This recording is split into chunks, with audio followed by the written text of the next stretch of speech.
BJPക്ക് ഏറ്റ കനത്ത തിരിച്ചടിയാണ്.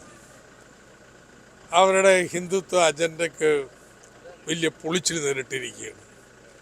ഇന്ത്യയെ ഹിന്ദു രാഷ്ട്രമായിട്ട് അടുത്ത വർഷം പ്രഖ്യാപിക്കാനുള്ള പരിപാടികളൊക്കെ ഇന്നിപ്പോൾ അട്ടത്ത് വെക്കണം.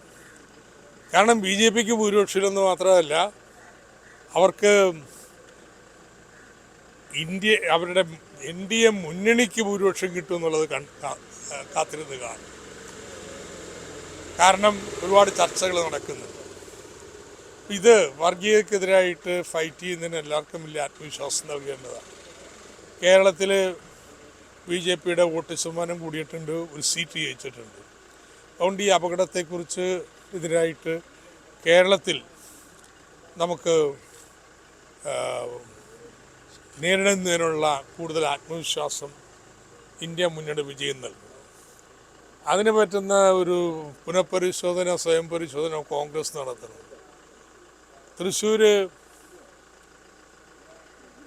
1,00,000 വോട്ട് കോൺഗ്രസിന് കുറഞ്ഞു. അതിൻ്റെ ഭൂരിപക്ഷത്തിലാണ് 75 ജയിച്ചിരിക്കുന്നത്. എങ്ങനെ ഇന്ന് മരണം സംഭവിച്ചു എന്ന് അവർ പരിശോധിക്കണം. പക്ഷെ ഒരു കാര്യം വളരെ വ്യക്തമാണ്, ഡൽഹിയിൽ BJPയെ ചെറുത്ത് ഇന്ത്യ മുന്നണി സർക്കാർ ഉണ്ടാക്കുന്നതിന് കേരളത്തിലെ ജനങ്ങൾ UDFനെയാണ് തിരഞ്ഞെടുത്തിട്ടുള്ളത്. എന്ന് വെച്ചിട്ട് ഇനിയിപ്പോൾ അവരുടെ നാളാണ് എന്നൊരു തെറ്റിദ്ധാരണയൊന്നും വേണ്ട. 2019 ശേഷം നടന്നതെന്ന് ഓർത്താൽ മതി. ഒരു സീറ്റേ ഉണ്ടായുള്ളൂ ഇപ്പോഴത്തെ പോലെ തന്നെ.